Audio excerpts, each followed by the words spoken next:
looking good as fuck, okay? Just had to stare at myself in the mirror real quick because I'm like, God damn.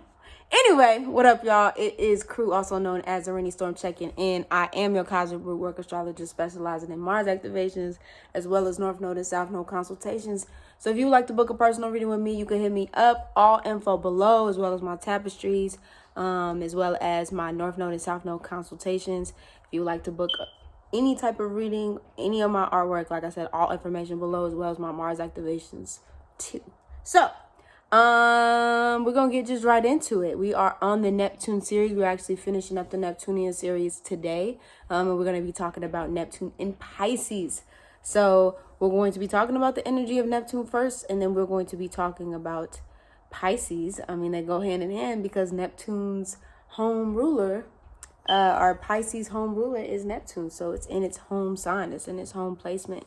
This went ranging right now because we are currently in Neptune and Pisces. So I highly suggest, even if you do not have Neptune and Pisces, to watch this video because we are currently experiencing this until 2025. All right. So it went from 2012 to 2025. So first and foremost, let's just say when Neptune is in its home, all right, it's in its strongest placement, right? It's in its strongest, or it has the most impact because it's in its home, right? I like the fact that this is the only video that's been recorded like this because I wanted to come inside because I have the house to myself, so I was able to come inside for that. But also too, this mirror, I was doing other things with the mirror. I was doing my hair with this mirror for real, but I wanted to keep it because it's very Neptunian energy, the mirror, or being able to reflect things back to you. You know what I mean? This is a mirroring time, and mirroring situations, people, places, things, events are mirroring, if not something previously in this lifetime, past lives, and also time periods that we've been in before. So definitely that.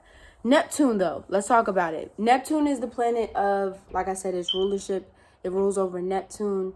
We talk about the subconscious mind. It talks about the 12th, otherwise known, I should say, as the Omega, before we get back to the Alpha, which is Aries, the end and the beginning, right? And so the 12th house comes to really clear out the rest of that energy before you step back into the first, before you step back into the one. So it's the clearing house energy. You know, this is when we talk about the spiritual realm, right?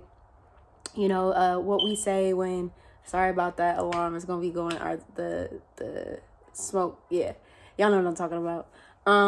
But basically this is I forgot what I was finna say about it, but basically it's the energy of I think I was saying the spiritual realm, when you are clearing out. So I always go back to Virgo and Pisces being the fact that they're both opposite of each other, sister signs, I guess you could say.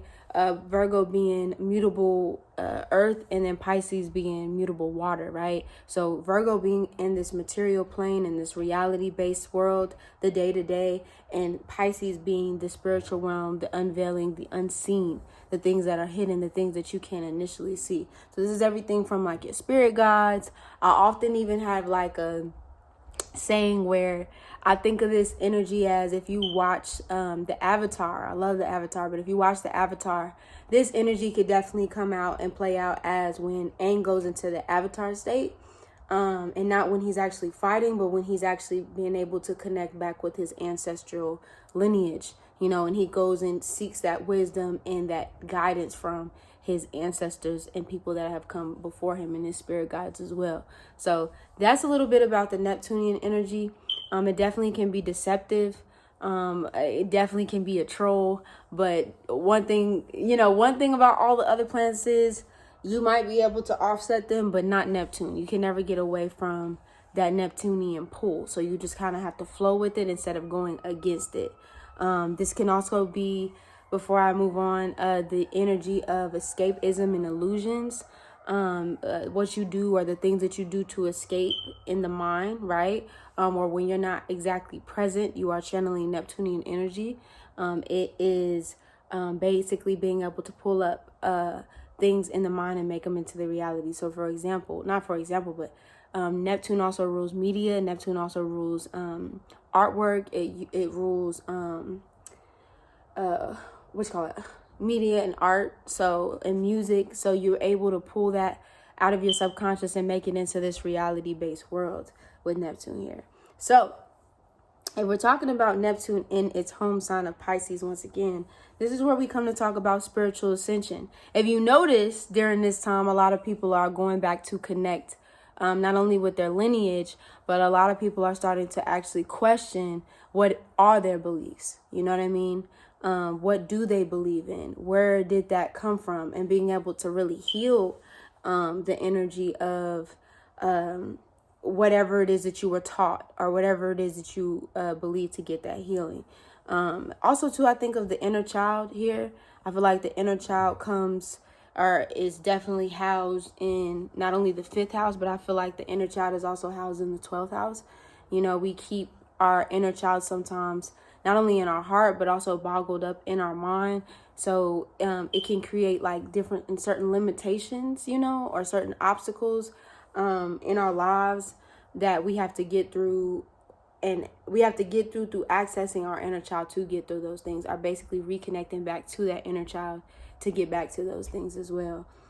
We talk about the end of the beginning, psychic and intuition heightening during this time. So and very telepathic, empathic feelings among friend groups, because Neptunian energy is also the connectedness or the oneness to the entire world and to the entire being. It's your being connected to something else, because we talk about Pisces as the two fish, right?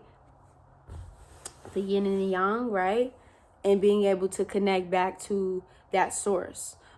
Being in union with something or someone, with Neptune and Pisces here. The integration of the shadow and the light, right? And also, too, new worlds and new dimensions. So you can talk about astral projection here.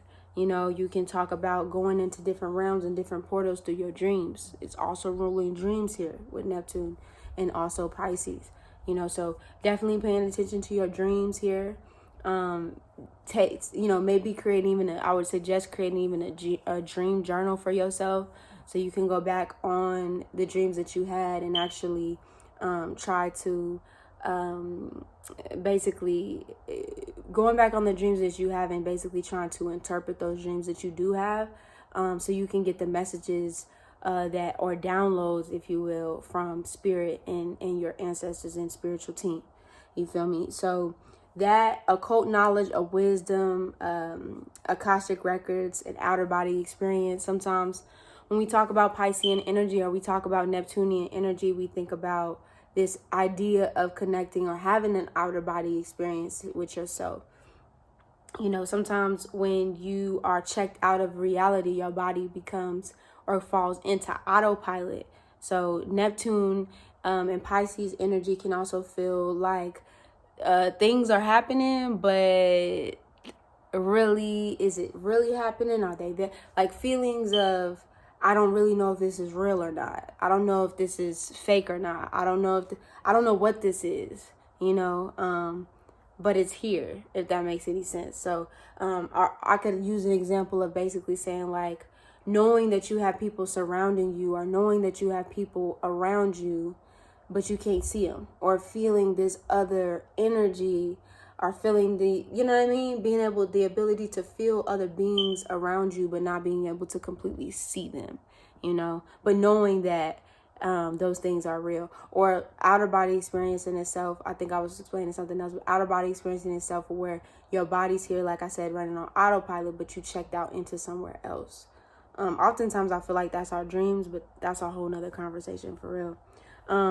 Mass marketing spirituality, right? So because we are talking about the media here in its home sign, what we're seeing right now is this idea of these corporations and institutions that are now trying to profit off of this idea of people connecting back to spirituality. So sometimes, because you have before there were like mystery schools, right? So this knowledge was kept to keepers and chosen few, and prophets, and also priests, because Neptune and Pisces also too rules priesthood, or some type of initiation as well. So basically, when people, you know, we live in a world where there's a market of you know, making money off of illusion and things that aren't really there and things like that. I know y'all see these stars. I know y'all see these stars. I'm not really trying to show them for real, but I know you see it. Basically, you have to kind of discern, and I know it can be hard with Neptune and Pisces, but you know, you have to kind of discern what's really real and what's really fake, or what's really for you and what's really not for you. Discernment is going to be a big thing here, so you're not necessarily following a false narrative or a false crowd, or, you know, things that don't necessarily align with, you know, your mission and things like that. So there's that. And then also meditation, shamanism, and journeying. So like I said, journeying to other realms, trying different healing modalities and healing methods, getting tapped in. We talk about the feet also too when we talk about Piscean energy. So getting back grounded, getting back connected. I would definitely suggest foot massages if you can, you know, to feel that sense of groundedness, whether that's professionally or you just having somebody, you know what I mean? Like, get your feet, you know, you know what I mean? Soak them if you need to. Take time to soak your feet. Take time to create. Take time to, I said meditate, but artwork or creating some type of form of work as far as painting or any type of artistic work, music, anything that has to do with the arts, cooking even, you know, definitely take the time at this point in period to get that, or to tap into that energy, because you just never know what could come out of this. All right, it's Neptune and Pisces in its home sign, so make sure you take full advantage of it. You already know what it is. It's a rainy storm, checking in, checking out without a motherfucking doubt. We're gonna be moving on to the Pluto series next week, and I think that's about it. Patreon still hasn't got back to me about the Patreon account. I'm still waiting, so but just know it's Patreon. But just know, just know it's patreon.com/arainystorm. And yeah, y'all, we're gonna get back into it next week. So y'all make sure y'all check it out. Mars activation on deck. If you haven't caught it already, Mars activation, the new moon in Aries. Check it out. And I'll see y'all soon.